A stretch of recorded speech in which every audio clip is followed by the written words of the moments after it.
সাদা পোশাকে কোহলি রোহিত পরবর্তী যুগে পা রাখছে ভারত। বিকেলে লিডসে ইংল্যান্ডের বিপক্ষে প্রথম টেস্ট খেলতে নামবে শুভমান গিলের দল। বিপিএল গভর্নিং কাউন্সিলের নতুন চেয়ারম্যান মাহবুব আনাম বিসিবির সভায় সিদ্ধান্ত, আগামী আসরে ভেন্যু বাড়লেও কমতে পারে দল। গঠনতন্ত্র না মেনে উপদেষ্টা নিয়োগের অভিযোগ এবং ভেন্যু সংকট কাটাতে নীলফামারী স্টেডিয়াম সংস্কারের উদ্যোগ। আন্তর্জাতিক ম্যাচ ফেরানোর পরিকল্পনা উপদেষ্টার। ক্রীড়াঙ্গন সংস্কারের 7 দিনের মধ্যে হচ্ছে কমিশন।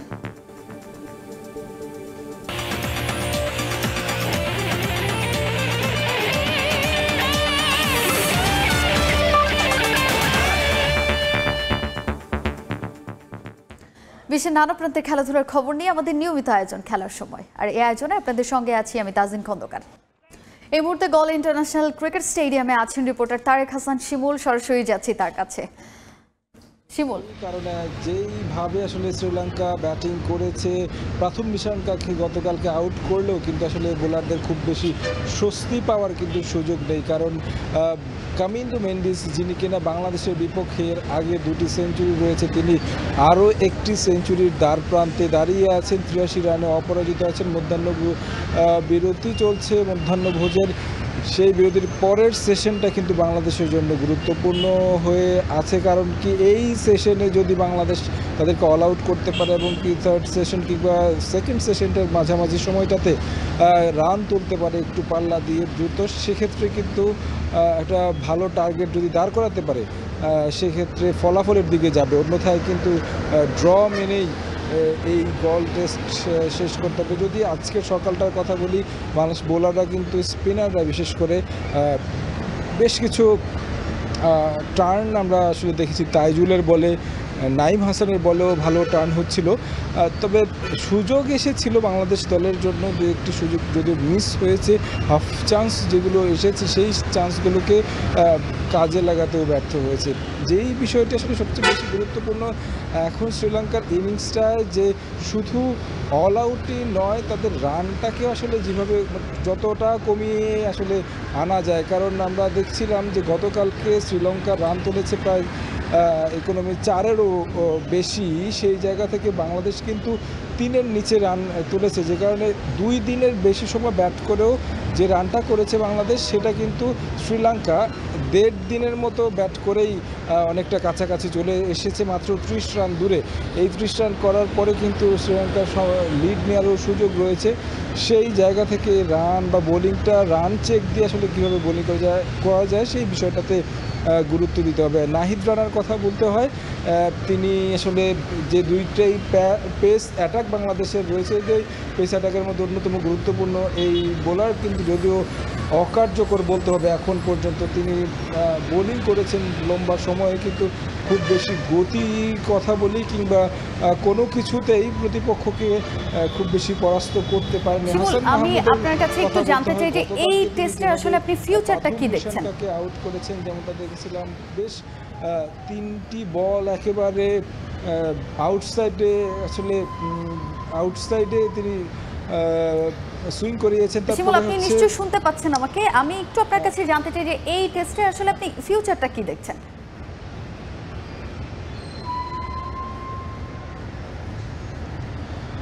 আচ্ছা, যে বিষয়টি আসলে মানে এখন পর্যন্ত যে পরিস্থিতিতে আছে উইকেট, সেই উইকেটের দিকে বিবেচনা করলে খুব বেশি ফলাফলটা আমার কাছে এখন পর্যন্ত মনে হচ্ছে ড্রয়ের দিকে যাবে। আজকের দিনটা যদি বাংলাদেশ উইকেটগুলো অল আউট, অর্থাৎ উইকেট তুলে নেওয়া বলতে অল আউট করতে না পারে লঙ্কাতে খুব দ্রুত, সেক্ষেত্রে কিন্তু শ্রীলঙ্কা ব্যাটিং করে যাবে। কারণ তারা চাইবে যে একটা বড় লিড নিতে।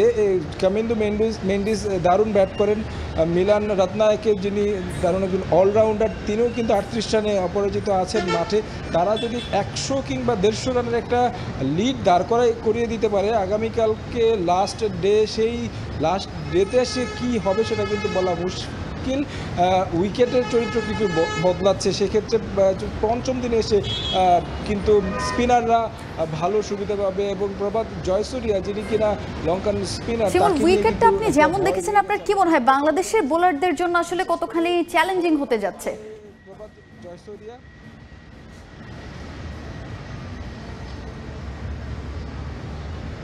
উইকেটের কথা যদি বলি সেটাই আসলে বলছিলাম আমি এতক্ষণ, যে আসলে এখন পর্যন্ত যেটা মনে হচ্ছে যে কিছুটা টার্ন আসছে, বোলাররা কিছুটা টার্ন পাচ্ছে, তবে পঞ্চম দিনে সেটার চরিত্রটা কেমন হয় সেটার উপর ডিপেন্ড করে। তবে আজকের দিনে সবচেয়ে বেশি গুরুত্বপূর্ণ বাংলাদেশের জন্য শ্রীলঙ্কা যেন কোনোভাবেই বড় কোনো লিড নিতে না পারে। বড় লিড নিতে গেলে কিন্তু বাংলাদেশের এমনও আমরা অভিজ্ঞতা দেখেছি যে আসলে প্রথম ইনিংসে অনেক ভালো ব্যাটিংয়ের পর দ্বিতীয় ইনিংসে দেখা গেছে কলাপস করেছে। সেক্ষেত্রে শ্রীলঙ্কা যদি 100 কিংবা 150 রানের লিড নেয় এবং কি বাংলাদেশ ব্যাটিংয়ে আসে, কামিন্দু মেন্ডিস কিন্তু স্কোরটা বড় করার চেষ্টা করছেন, সেক্ষেত্রে আসলে তাকে আটকানোটা বাংলাদেশের বোলারদের জন্য আসলে কতখানি চ্যালেঞ্জিং আপনি মনে করছেন? আপনার কি মনে হয়? আপনি তো আসলে কাছ থেকে খেলাটা দেখছেন।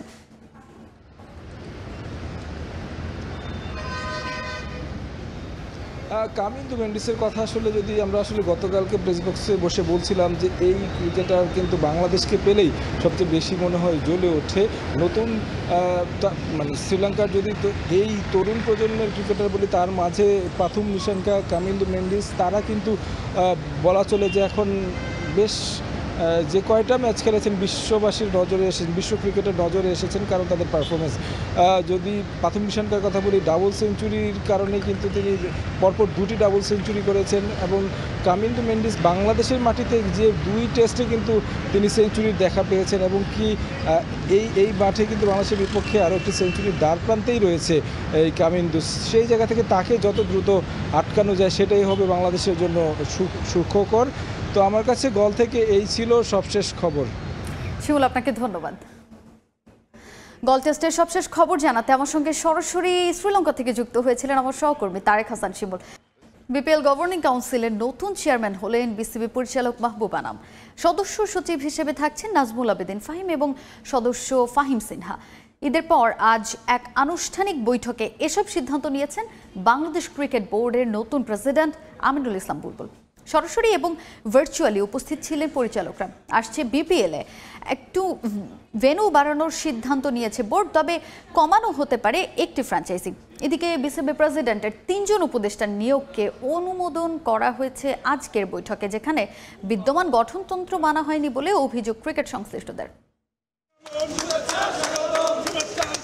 সপ্তাহের শেষ কার্যদিবসে বাংলাদেশ ক্রিকেট বোর্ডে ছিল এক অনানুষ্ঠানিক বৈঠক। ঈদের পর যেখানে সরাসরি এবং ভার্চুয়ালি অংশ নেন পরিচালকেরা। নতুন প্রেসিডেন্ট আমিনুল ইসলাম বুলবুল দায়িত্ব বুঝে নেওয়ার পর এটা ছিল তার 3 নম্বর বোর্ড মিটিং, যেখানে এসেছে বেশ কিছু গুরুত্বপূর্ণ সিদ্ধান্ত। এবারের বৈঠকের মূল এজেন্ডা ছিল টেস্ট স্ট্যাটাস প্রাপ্তির রজত জয়ন্তী উদযাপন। 25 বছর পূর্তির এই সময়টিকে স্মরণ করতে বেশ কিছু কার্যক্রম হাতে নিয়েছে ক্রিকেট বোর্ড। সে লক্ষ্যে 21 থেকে 28 জুন 7 বিভাগীয় শহরে আয়োজন করা হবে বর্ণাঢ্য অনুষ্ঠান। অনূর্ধ্ব 12 পর্যায়ে হতে পারে 6 সাইড ক্রিকেট। স্কুল, কলেজ, বিশ্ববিদ্যালয়গুলোর শিক্ষার্থীদের জন্য হবে পেসার এবং স্পিন হান্ট। আইডি কার্ড দিয়ে অংশ নিতে পারবেন শিক্ষার্থীরা। থাকবে নিজেদের ধারাভাষ্য দেওয়ার প্রতিভা দেখানোর ব্যবস্থাও। এর বাইরে পরিবর্তন করা হয়েছে বিপিএল গভর্নিং কাউন্সিলের পদগুলোতে। বিসিবি সূত্র জানিয়েছে, প্রেসিডেন্ট 1 বছরের জন্য বিপিএল বন্ধ রেখে সব সমস্যার সমাধানের কথা বললেও ক্রিকেটারদের রুটি রুজির কথা চিন্তা করে সায় দেননি পরিচালকরা। পরে মাহবুব আনামকে চেয়ারম্যান করে গঠন করা হয় বিপিএল গভর্নিং কাউন্সিল, যেখানে সদস্য সচিব থাকবেন নাজমুল আবেদিন ফাহিম এবং সদস্য ফাহিম সিনহা। প্রস্তাব এসেছে বিপিএল এর একটি ভেন্যু বাড়ানোর জন্য। রাজশাহী এবং বরিশালকে প্রাথমিকভাবে আলোচ্য সূচিতে রেখেছেন তারা। তবে গত বছরের অনিয়মের কথা মাথায় রেখে কমতে পারে একটি ফ্র্যাঞ্চাইজি। আলোচনা হয়েছে টেলিভিশন রাইট বিক্রি নিয়েও, যেখানে কাজী ইনাম, মাহবুব আনাম এবং ফাহিম সিনহাকে দায়িত্ব দেওয়া হয়েছে 2027 বিশ্বকাপ পর্যন্ত নতুন করে কাউকে খুঁজে নেয়ার। তবে এর কোনো কিছুই নয়। সমালোচনা হচ্ছে ক্রিকেট বোর্ড প্রেসিডেন্টের নিয়োগ করা 3 উপদেষ্টাকে নিয়ে। নিজের ক্ষমতা বলে ক্রিকেট ট্যুরিজম, আইনি পরামর্শ এবং ক্রিকেট বিষয়ক 3 জন উপদেষ্টা নিয়োগ করেছেন আমিনুল ইসলাম বুলবুল। জানিয়ে শুরু হয়েছে বিতর্ক, কারণ 2024 সালের সংশোধিত গঠনতন্ত্রের 18 অনুচ্ছেদে উপদেষ্টা কমিটি গঠনের সুস্পষ্ট নির্দেশনা রয়েছে প্রথম লাইনে, যেখানে সাবেক ক্রিকেটার বা প্রখ্যাত ক্রিকেট সংগঠকের কথা বলা হলেও নিয়োগ পাওয়া কেউই এই পরিচয়ে পরিচিত নন। যদিও বিসিবির পক্ষ থেকে নাম প্রকাশে অনিচ্ছুক এক পরিচালকের দাবি, আগের প্রেসিডেন্ট ফারুক আহমেদও একই প্রক্রিয়ায় নিজের জন্য উপদেষ্টা নিয়োগ দিয়েছিলেন। এটা যে কোনো প্রেসিডেন্ট চাইলেই নিয়োগ দিতে পারেন বলেও দাবি তার। নিয়ন মোহাইমিন, সময় সংবাদ। শ্রীলঙ্কার বিপক্ষে ওয়ানডে ও টি-20 সিরিজের জন্য প্রস্তুতি নিচ্ছেন সাদা বলের বিবেচনায় থাকা ক্রিকেটাররা।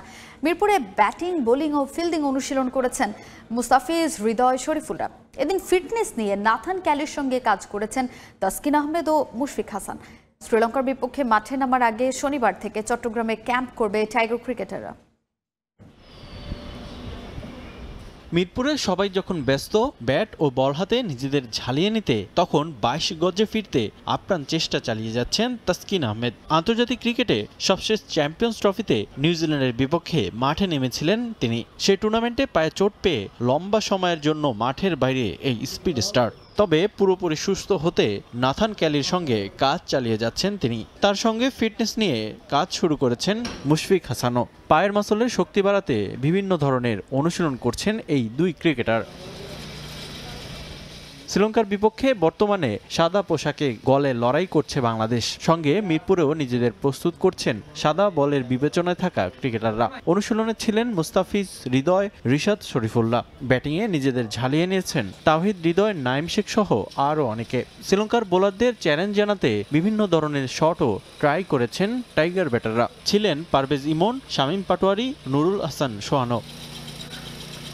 মিরপুরের ইনডোরে প্রস্তুতি সেরেছেন মুস্তাফিজ, রিশাদ, সাকিবরা। সাদা বলে গুরুত্বপূর্ণ দায়িত্ব নিয়েই মাঠে নামতে হবে টাইগার বোলারদের। অনুশীলনের মাঝেই সুখবর পেয়েছেন রিশাদ হোসেন। বিগ ব্যাশে আবারও দল পেয়েছেন তিনি। ড্রাফট থেকে হুবার হারিকেন্স দলে ভিড়িয়েছে এই লেগিকে। ব্যাটিং বোলিং সেশন শেষে মূল মাঠে ফিল্ডিং অনুশীলন করেছেন ক্রিকেটাররা। ক্যাচ, থ্রো নিয়ে কাজ করেছেন ফিল্ডিং কোচ। শ্রীলঙ্কার উদ্দেশ্যে উড়াল দেওয়ার আগে চট্টগ্রামে ক্যাম্পে যোগ দেবেন সাদা বলের বিবেচনায় থাকা ক্রিকেটাররা। রিফাতুল ইসলাম মিরন, সময় সংবাদ, ঢাকা। অ্যান্ডারসন টেন্ডুলকার ট্রফির খবর। 5 ম্যাচ সিরিজের প্রথম টেস্টে আজ মুখোমুখি হবে ভারত ইংল্যান্ড। শুভমান গিলের নেতৃত্বে টেস্ট চ্যাম্পিয়নশিপের নতুন চক্রের এই টেস্ট দিয়ে নতুন যুগে প্রবেশ করবে ভারতের ক্রিকেট। বিমান দুর্ঘটনায় ক্ষত বিক্ষত ভারতীয়দের হৃদয়ে টেস্ট জিতে স্বস্তি উপহার দিতে চান ঋষভ পন্ত। স্বাগতিক কন্ডিশনে কোনো ছাড় নয়, হুঙ্কার দিয়েছেন ইংল্যান্ড অধিনায়ক বেন স্টোকস। ম্যাচ শুরু হবে বিকেল 4টায়। হাসি মুখে দুই কিংবদন্তি ক্রিকেটার সচিন টেন্ডুলকার ও অ্যান্ডারসন ট্রফি উন্মোচনের মাহেন্দ্রক্ষণে দুজনেই জানালেন বিসিসিআই ও ইসিবির এমন সিদ্ধান্তে গর্বিত ও সম্মানিত তারা। দুদেশের ক্রিকেট দ্বৈরথের সমৃদ্ধ ইতিহাসের সঙ্গে জড়িয়ে আছেন এই দুই ক্রিকেটার। তাই তো সাবেক অধিনায়ক মনসুর আলী খান পতৌদির নামের পরিবর্তে নতুন নামে মাঠে গড়াচ্ছে ভারত ইংল্যান্ড টেস্ট সিরিজ। গত 14 জুন হওয়ার কথা ছিল 5 ম্যাচ সিরিজের ট্রফি উন্মোচন এই অনুষ্ঠান। তবে আগের দিন আহমেদাবাদে ভয়াবহ বিমান দুর্ঘটনায় স্থগিত করা হয় আয়োজন। ইংল্যান্ডের বিপক্ষে এ টেস্ট দিয়ে শুভমান গিলের নেতৃত্বের অভিযান শুরু হবে। টেস্ট চ্যাম্পিয়নশিপের নতুন চক্রের শুরুতেই তারুণ্য নির্ভর দল নিয়ে চ্যালেঞ্জ থাকবে তার সামনে। ইংল্যান্ডের বিপক্ষে প্রথম টেস্টের আগে দুঃসংবাদ পেয়েছে ভারত। নেটে অনুশীলনের সময় পাঁজরে ব্যথা পেয়েছেন করুণ নায়ার। পেসার প্রসিদ্ধ কৃষ্ণার বলে নেটে ব্যাটিং করার সময় চোট পান তিনি। 2017 সালের সবশেষ ধর্মশালায় অস্ট্রেলিয়ার বিপক্ষে খেলেছেন নায়ার। হেডিংলি টেস্ট অন্য সবার চেয়ে আলাদা তার কাছে। ঘরোয়া ক্রিকেটে ভালো পারফরমেন্সের পুরস্কার এবার 8 বছর পর দলে ফিরে পেয়েছেন নায়ার। 2016 সালে ইংল্যান্ডের বিপক্ষে 303 রানে অপরাজিত ইনিংস খেলার সুখস্মৃতি আছে নায়ারের। তাই মিডল অর্ডারে তার উপর আস্থা আছে টিম ম্যানেজমেন্টের। তবে চোট পেলেও মাঠে নামার ব্যাপারে আত্মবিশ্বাসী নায়ার। রোহিত শর্মা ও বিরাট কোহলির অবসরে ব্যাটিং অর্ডারে আসছে বেশ কিছু পরিবর্তন। ম্যাচের আগে সংবাদ সম্মেলনে সহ অধিনায়ক ঋষভ পন্ত জানিয়েছেন অধিনায়ক গিল 4-এ ব্যাট করবেন, 5-এ দেখা যাবে তাকে। সংবাদ সম্মেলনে ঘুরে ফিরে এসেছে আহমেদাবাদের বিমান দুর্ঘটনার বিষয়টিও। সব মিলিয়ে জয় দিয়ে সিরিজ শুরুর অপেক্ষায় টিম ইন্ডিয়া। তবেই সবার মনে দুর্ঘটনার দুঃসহ স্মৃতি কিছুটা হলেও লাঘব হবে বলে মনে করেন পন্ত। এই সিরিজটা আমাদের জন্য অনেক চ্যালেঞ্জিং। আমাদের মাঠে নিজেদের প্রমাণ করতে হবে। ইংল্যান্ডের বোলিং লাইন আপ বেশ ভালো, আমাদের সেটা মোকাবেলা করেই ম্যাচ জিততে হবে। বিমান দুর্ঘটনার শোক এখনো বয়ে বেড়াচ্ছে সবাই। তবে আমরা যদি হেডিংলিতে জয় পাই তবে সবার কষ্ট কিছুটা হলেও কমবে। প্রতিপক্ষ ইংল্যান্ডও হোম কন্ডিশনে জয় ছাড়া ভিন্ন কিছু ভাবছে না। একাদশে একমাত্র স্বীকৃত spinner Shoaib Bashir. Pace bowling line আপে অলরাউন্ডার ক্রিস ওকসের সঙ্গে থাকছেন ব্রাইডন কার্স ও Jos Tongue. Zak Crawley, Ben Duckett, Ollie পোপদের সঙ্গে হ্যারি ব্রুকের মতো বিধ্বংসী ব্যাটসম্যান আছেন প্রথম টেস্টের দলে। জিম্বাবুয়ের বিপক্ষে টেস্টে 171 রানের চমৎকার ইনিংসের পুরস্কার পেয়েছেন অলি পোপ। 3-এ ব্যাটিংয়ে নামবেন তিনি। সব মিলিয়ে জয় নিয়ে আত্মবিশ্বাসী অধিনায়ক স্টোকস।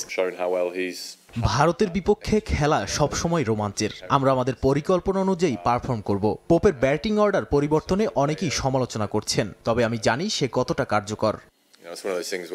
গত ডিসেম্বরের পর এই প্রথম ইংল্যান্ড দলে ফিরেছেন অলরাউন্ডার ওকস। পাকিস্তান ও নিউজিল্যান্ডের বিপক্ষে সিরিজে দুর্দান্ত পারফর্ম করা কার্সের সামনে চ্যালেঞ্জ, প্রথমবারের মতো নিজেদের মাটিতে জ্বলে ওঠার। আবহাওয়া অফিস জানিয়েছে হেডিংলি টেস্টের প্রথম দিনে কোনো বৃষ্টির সম্ভাবনা নেই, তবে দ্বিতীয় দিন হালকা বৃষ্টি হতে পারে। পারভিন আক্তার, সময় সংবাদ। এবারে ফিফা ক্লাব বিশ্বকাপের খবর জানাবো। পোর্তোকে 2-1 গোলে হারিয়ে ফিফা ক্লাব বিশ্বকাপে প্রথম জয়ের দেখা পেয়েছে ইন্টার মায়ামি। পর্তুগিজ ক্লাবটির বিপক্ষে জয়ে শীর্ষ 16-এ ওঠার পথ মসৃণ হলো দ্য হেরন্সের। মেসির উৎসবের রাতে ব্রাজিলিয়ান ক্লাব বোতাফোগোর কাছে 1-0 গোলে হেরেছে তার সাবেক ক্লাব পিএসজি। তবে জয়ে ফিরেছে অ্যাটলেটিকো মাদ্রিদ। সিয়াটল সাউদার্নসের বিপক্ষে 3-1 গোলের জয় পেয়েছে সিমিওনের দল। ইন্টার মায়ামির ম্যাচ মানেই ক্যামেরার সবগুলো চোখ শুধুই লিওনেল মেসির দিকে। নতুন ফরম্যাটের ফিফা ক্লাব বিশ্বকাপের শুরুটায় মিশরের ক্লাব আল আহলির সঙ্গে প্রত্যাশিত পারফর্ম করতে পারেননি, দলও পায়নি জয়। প্রথমবারের মতো ফিফা ক্লাব বিশ্বকাপ অভিযান ড্রয়ে শুরু হওয়ায় নিজেদের খুঁজে পেতে মরিয়া হয়েছিল মেসি সুয়ারেজরা। আটালান্টায় এবার তাদের সামনে পর্তুগিজ ক্লাব পোর্তো। তবে শুরুটা এবারও ভালো হয়নি মাসচেরানোর দলের। মাত্র 8 মিনিটে গোল হজম করে বসে মায়ামি। পোর্তোর জোয়াও মারিওকে ডিফেন্ডার অ্যালেন ফাউল করলে পেনাল্টি পায় তারা, সেটাই কাজে লাগিয়ে গোল করেন সামু ওমরদিওন।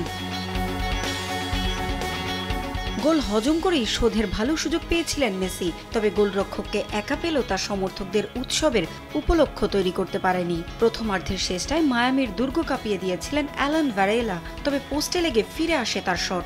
অবশেষে 47 মিনিটে হাসি ফোটে মায়ামি সমর্থকদের মুখে, চমৎকার গোল করেন সেগোভিয়া।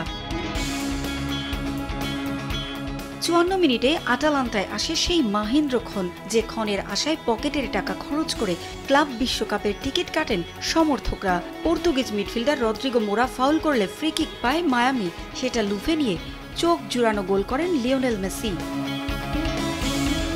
আশা জাগিয়েও আর গোল শোধ করতে পারেনি পোর্তো। দারুণ জয়ে টিকে রইল ইন্টার মায়ামির নকআউটের আশা। আগামী মঙ্গলবার গ্রুপের শেষ ম্যাচে তাদের প্রতিপক্ষ পালমেইরাস। মেসির উৎসবের রাতে সমর্থকদের হতাশ করেছে তার সাবেক ক্লাব পিএসজি। গত 31 মে অ্যালিয়াঞ্জ অ্যারেনা থেকে চ্যাম্পিয়ন্স লিগ জয় করে আসা দলটা ফিফা ক্লাব বিশ্বকাপও শুরু করে দাপটের সঙ্গে। অ্যাটলেটিকো মাদ্রিদকে বিধ্বস্ত করা প্যারিসিয়ানদের দ্বিতীয় ম্যাচে খুঁজেই পাওয়া যায়নি। রোজ বলে উল্টো তাদের শাসন করেছে ব্রাজিলিয়ান ক্লাব বোতাফোগো। 36 মিনিটে জেসুসের গোলে লিড নেয় তারা।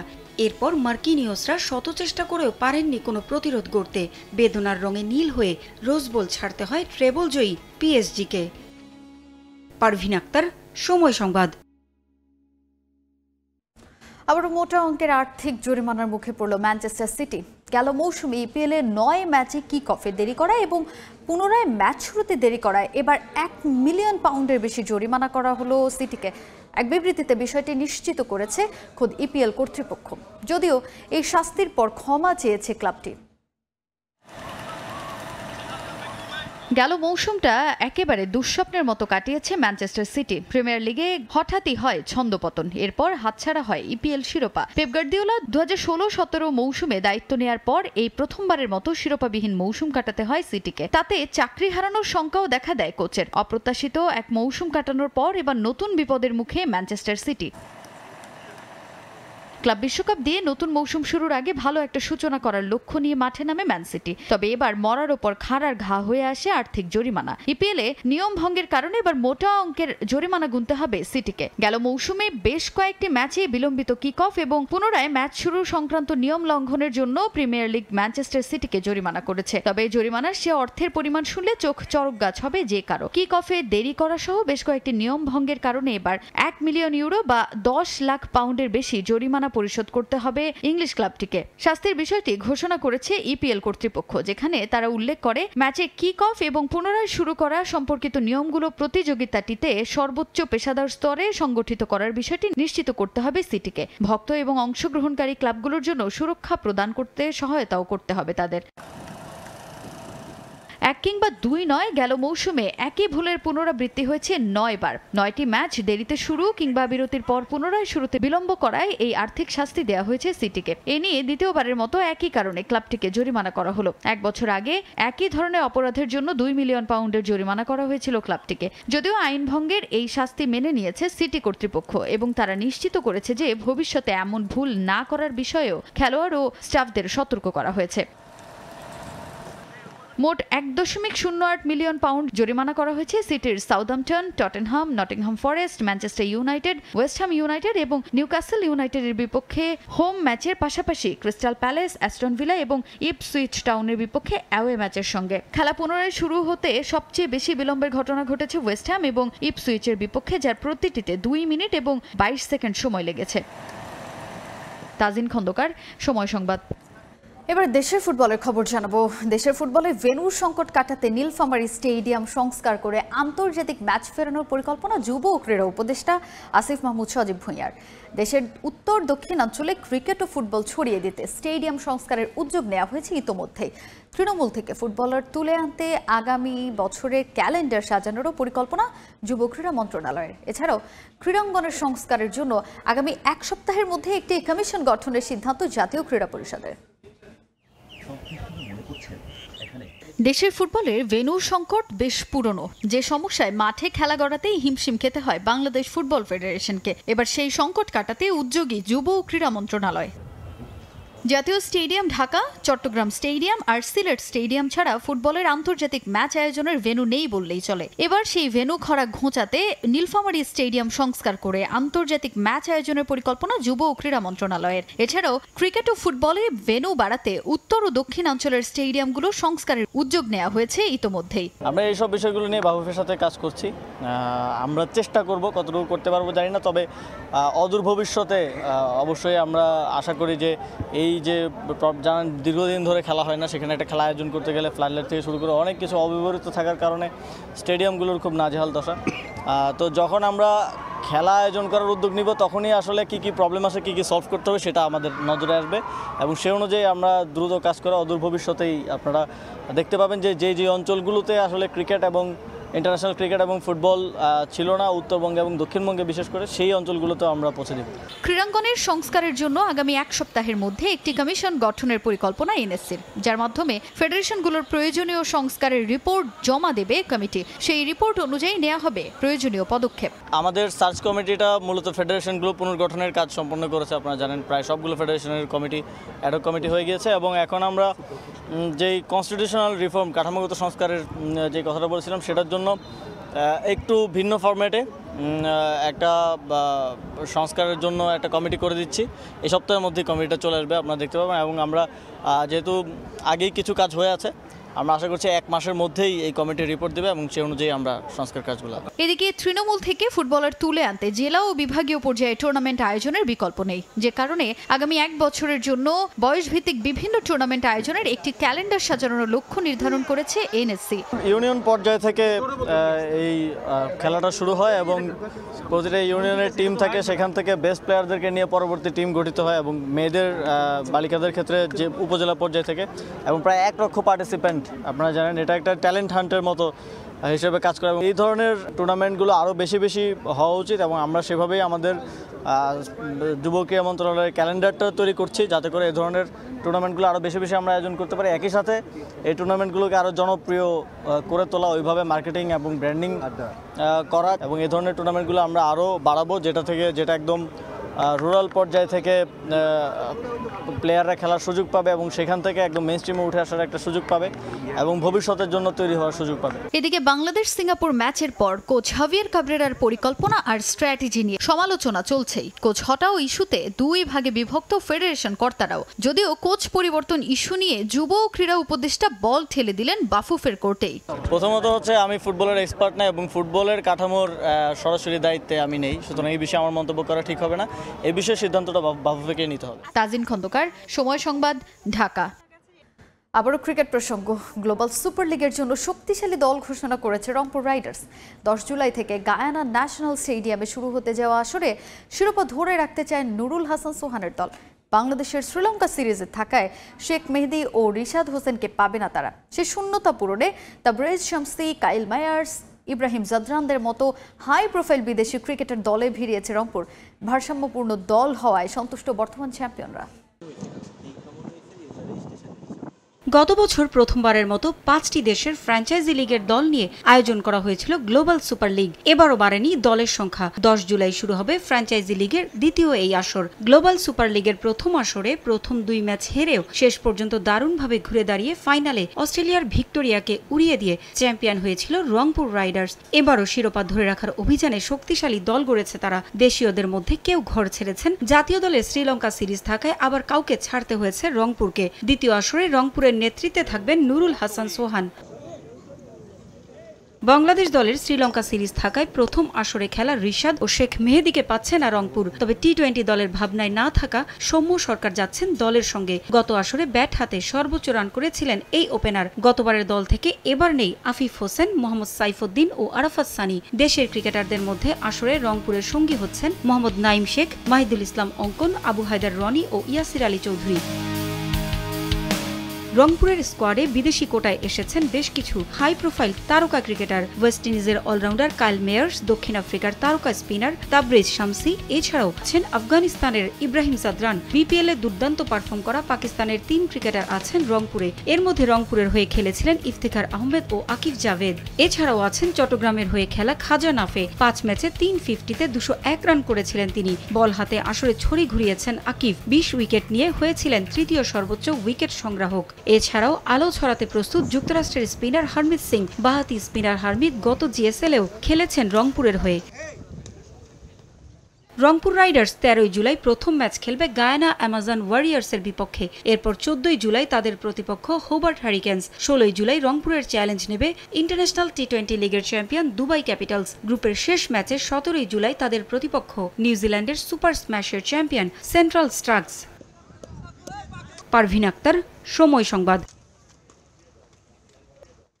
টানা 2 মৌসুমে রিশাদ হোসেনকে দলে নিয়েছে হোবার্ট হারিকেন্স। বাংলাদেশি লেগ স্পিনারকে প্রশংসায় ভাসিয়েছেন বিগ ব্যাশ দলটির হাই পারফরমেন্স ইউনিটের জেনারেল ম্যানেজার। তিনি জানান, রিশাদকে নিতে বড় ভূমিকা রেখেছেন রিকি পন্টিং। টি-20 বিশ্বকাপে টাইগার স্পিনারের পারফরমেন্স নজর কেড়েছিল অস্ট্রেলিয়ান কিংবদন্তির। আগ্রাসী বোলিং আর উইকেট নেওয়ার সামর্থ্যের কারণেই রিশাদকে বেশি পছন্দ হোবার্ট হারিকেন্সের। রিশাদ হোসেনকে আমরা গত বছরও নিয়েছিলাম। রিকি পন্টিং আমাদের consultant. American franchise tournament MLC থেকে তিনি রিশাদকে চেনেন। সে ভালো করছে, বিশ্বকাপে খেলেছে, অনেক উইকেট নিয়েছে। একাধিক দলের তাকে নিয়ে আগ্রহ ছিল। সে অ্যাটাকিং লেগ স্পিনার। আমরা ডিফেন্সিভ কাউকে চাচ্ছিলাম না। সে ব্যাটিংটাও ভালো করে। রিশাদকে 8 নম্বরে খেলালে আমাদের ব্যাটিং লাইন আপও বেশ লম্বা হবে। বড় ধরনের আর্থিক জরিমানার মুখে বিশ্ব ক্রিকেটের সবচাইতে প্রভাবশালী বোর্ড বিসিসিআই অন্যায়ভাবে চুক্তি বাতিল করায় 539 কোটি রুপি ক্ষতিপূরণ গুনতে হচ্ছে সংস্থাটিকে। এর মধ্যে আইপিএল ফ্র্যাঞ্চাইজি কোচি টুস্কার্স কেরালাকে 385 কোটি 50 লাখ রুপি আর রেন্ডেভু স্পোর্টস ওয়ার্ল্ডকে দিতে হবে 153 কোটি 34 লাখ রুপি। যদিও এই রায়ের বিরুদ্ধে আপিলের সুযোগ থাকছে বিসিসিআই এর, যে জন্য সংস্থাটিকে সময় দেওয়া হয়েছে 36 সপ্তাহ। সবকিছুতেই নিজেদের আধিপত্য দেখানো, জিততে চাওয়ার রেওয়াজ বেশ পুরনো বিশ্ব ক্রিকেটের সবচাইতে প্রভাবশালী বোর্ড বিসিসিআই এর। মাঠ কিংবা ক্রিকেটীয় কূটনীতি সব জায়গাতেই চলে তাদের খবরদারি। তবে এবার তারাই ভূপাতিত হলো নিজ দেশে, দেখলো মুদ্রার উল্টো পিঠ। সমস্যার সূত্রপাত ফ্র্যাঞ্চাইজি লিগ আইপিএলকে নিয়ে। 2011 সালের আইপিএলে প্রথম ও একবারই খেলেছিল কোচি টাস্কার্স কেরালা। সে বছর 10 দলের টুর্নামেন্টে 8 নম্বর হয়েছিল তারা। তবে সে সময় বিসিসিআই অভিযোগ তোলে ফ্র্যাঞ্চাইজিটি ব্যর্থ হয়েছে সময় মতো ব্যাংক গ্যারান্টি দিতে, যে কারণে সে সময় তাদের সঙ্গে চুক্তি বাতিল করে বিসিসিআই। যদিও শুরু থেকেই এমন অভিযোগ অস্বীকার করে ফ্র্যাঞ্চাইজিটির মালিক পক্ষ। তারা শরণাপন্ন হন আদালতের। পরে 2015 সালে স্বতন্ত্র সালিসি আদালত বিসিসিআই সিদ্ধান্তকে ভুল বলে ঘোষণা দেয় এবং কোচি মালিক পক্ষের পক্ষে রায় দেয়। সেই রায়ের বিরুদ্ধে আপিল করে ভারতীয় ক্রিকেট কন্ট্রোল বোর্ড। কিন্তু গেল মঙ্গলবার বোম্বের হাইকোর্ট তা খারিজ করে মধ্যস্থতাকারী রায়ের পক্ষে রায় দেয়, যার মানে বড় অঙ্কের ক্ষতিপূরণ দিতে হবে এর সঙ্গে সংশ্লিষ্ট দুই মালিকানাধীন প্রতিষ্ঠানকে। বোম্বে হাইকোর্টের বিচারপতি রিয়াজ আই চাগলার রায় অনুসারে প্রায় 539 কোটি রুপি ক্ষতিপূরণ গুনতে হবে বিসিসিআইকে, যার মধ্যে কোচি টাস্কার্স কেরালাকে 385 কোটি 50 লাখ রুপি আর রেন্ডেভু স্পোর্টস ওয়ার্ল্ডকে দিতে হবে 153 কোটি 34 লাখ রুপি। যদিও আদালত বলছেন আরবিট্রেশন অ্যাক্টের 34 ধারা অনুযায়ী তাদের এখতিয়ার খুবই সীমিত, সঙ্গে বিসিসিআইয়ের সমালোচনাও করেন আদালত। তবে ভারতীয় ক্রিকেট কন্ট্রোল বোর্ডকে এখনই ক্ষতিপূরণ দিতে হচ্ছে না, সংস্থাটিকে 36 সপ্তাহ সময় দেওয়া হয়েছে আপিলের জন্য। মাহবুব রিমন, সময় সংবাদ। অনূর্ধ্ব-17 জাতীয় গোল্ড কাপ টুর্নামেন্টের বিভাগীয় পর্যায়ে বালক বিভাগে ময়মনসিংহকে হারিয়ে চ্যাম্পিয়ন হলো রংপুর। বালিকা বিভাগে ময়মনসিংহকে হারিয়ে শিরোপা জিতেছে রাজশাহী বিভাগ। ফাইনালে বালক বিভাগের রোমাঞ্চকর খেলায় মুখোমুখি হয় রংপুর ও ময়মনসিংহ বিভাগ। ম্যাচের শুরু থেকে দুর্দান্ত খেলে 2-0-তে এগিয়ে যায় ময়মনসিংহ, যদিও দ্বিতীয়ার্ধের শেষের দিকে 2 গোল শোধ দেয় রংপুর। নির্ধারিত সময়ের খেলা শেষে ম্যাচ গড়ায় টাইব্রেকারে। পেনাল্টি শুটআউটে ময়মনসিংহকে 4-3 ব্যবধানে হারিয়ে চ্যাম্পিয়ন হয় রংপুর বিভাগ। এদিকে একই দিন বালিকা বিভাগে ফাইনালে হাড্ডাহাড্ডি লড়াই করে রাজশাহী। ম্যাচের শুরু থেকে আধিপত্য ধরে রেখে খেলতে থাকে তারা। বারবার ম্যাচে ফেরার চেষ্টা করেও ব্যর্থ হয় ময়মনসিংহ।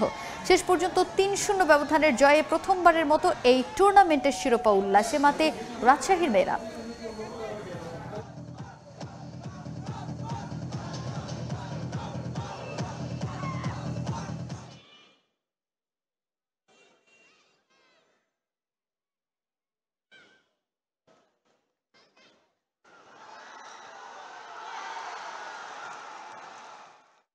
আমাদের উপজেলায় খেলা হয়েছে, ওখান থেকে আমরা যারা ভালো খেলছে তাদেরকে বাছাই করছে বিভাগে। অবশ্যই পাবো, চেষ্টা করলে জাতীয় দলে খেলার চান্স পাবো। খেলাটা মানে সবসময় সারা বছর রানিং থাকলে আরও মেয়েরা ভালো করবে।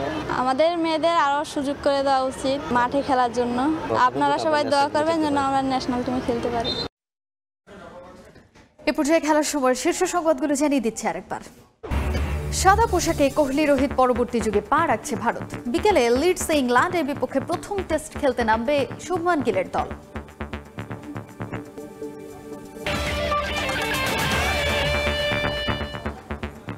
এই ছিল খেলার সময়। এখনকার আয়োজনে সঙ্গেই থাকুন সময়।